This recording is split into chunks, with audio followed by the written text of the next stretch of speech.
चाहे कितना भी कुछ यहाँ पे हो जाए तो सो ऑफ, उससे इत्र उद्योग की दशा नहीं सुधरने वाली है। केवल ये घोषणाबाजी से ऊपर कुछ इसका दिखाई नहीं पड़ रहा। अगर आप आंकड़ेबाजी देखें तो सन 18 में जितने एमओयूज की बात करी गई थी उसके आज की तारीख में शायद वो हजारों में थी, और अगर जो ग्राउंड में उनमें काम चालू हुआ है वो शायद आपको सैकड़ों में भी आपको नहीं मिलेगी। सरकार की सबसे बड़ी समस्या इस बात को लेकर भी है कि जितने भी इन्वेस्टर्स, खास करके फॉरेन इन्वेस्टर्स आ रहे हैं, वो सिर्फ और सिर्फ उत्तर प्रदेश के नोएडा, गाजियाबाद या फिर ग्रेटर नोएडा का रुख कर रहे हैं, या फिर बहुत हद तक बनारस की तरफ आ रहे हैं, क्योंकि वो प्राइम मिनिस्टर की कॉन्स्टिट्यूंसी है। इसके अलावे उत्तर प्रदेश के जितने भी जिले हैं वहां पे इन्वेस्टर उस हिसाब से उत्साह नहीं दिखा रहे, खास करके फॉरेन इन्वेस्टर्स, जिस हिसाब से उन्हें दिखाना चाहिए था।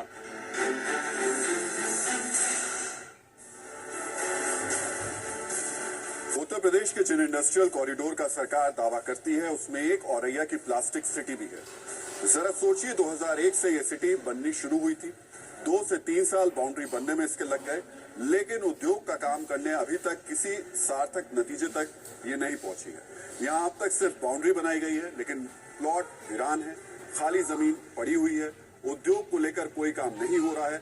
हालत तो यह है कि यहाँ से लोग बिजली के तार भी चुरा कर ले गए हैं। योगी सरकार में बड़ी बड़ी कंपनियां तो आई, लेकिन काम का नतीजा खास नहीं दिखा। यहाँ के ग्रामीणों का आरोप है कि अब तक ना कोई काम हुआ, ना ही रोजगार मिला। यहाँ की भी कहानी यही है कि औरैया को प्लास्टिक सिटी बनाने का ऐलान जमीन पर लगभग जीरो है। TV9 भारतवर्ष संवाददाता ने ग्राउंड जीरो पर जाकर प्लास्टिक सिटी की हकीकत को रिकॉर्ड किया।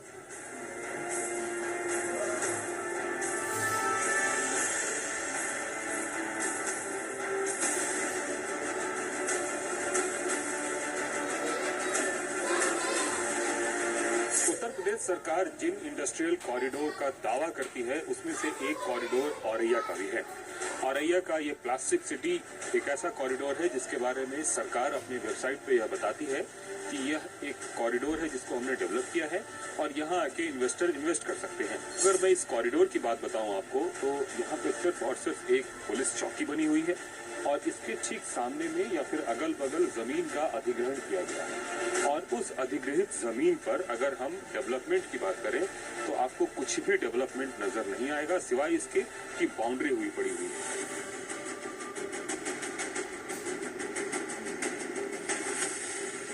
कोई कंपनी यहाँ आई? अभी तक तो कोई नहीं आई। ये बिजली के तार वगैरह जो दिख रहे हैं सब लोग खोल खाल के लेंगे?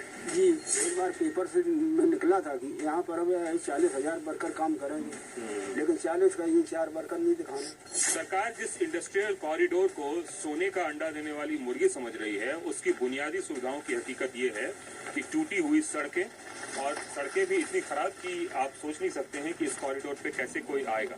जो कॉरिडोर डेवलपमेंट के नाम पे इन्होंने पूरा बैरिकेटिंग की, बिजली के तार लगाए, आपको जहां तक खंभे नजर आ रहे होंगे सभी खंभों में से तार गायब है। मतलब ये है कि तार की चोरी हो गई, कोई देखने वाला नहीं था, कोई सुनने वाला नहीं था और ये कॉरिडोर बस यूं ही पड़ा हुआ है। ऐसे में आप खुद ही अंदाजा लगा सकते हैं कि इस कॉरिडोर पे कौन व्यक्ति आएगा जो अपना इन्वेस्टमेंट करेगा और इन्वेस्टमेंट करके यहाँ पे अपना पैसा लगाएगा, क्योंकि उसको रिटर्न यहाँ पे कुछ दिख नहीं रहा है। सरकार ये दावा कर रही है कि औद्योगिक जो क्षेत्र है उसका विकास बहुत तेजी से हो रहा है। अगर ये विकास का पैमाना है तो इस पैमाने तो बहुत सारे लोग यहाँ पे आने चाहिए, लेकिन यकीन मानिए आपको दूर दूर तक जहां तक निगाह आप दौड़ाएंगे वहां तक आपको जो है इसके बाउंड्री नजर आएंगे, लेकिन हकीकत की कहानी ये है कि इसमें कोई भी यहाँ पे अपनी इंडस्ट्री लगाने नहीं आ रहा है और उसकी वजह साफ है, बेसिक इंफ्रास्ट्रक्चर बिल्कुल भी।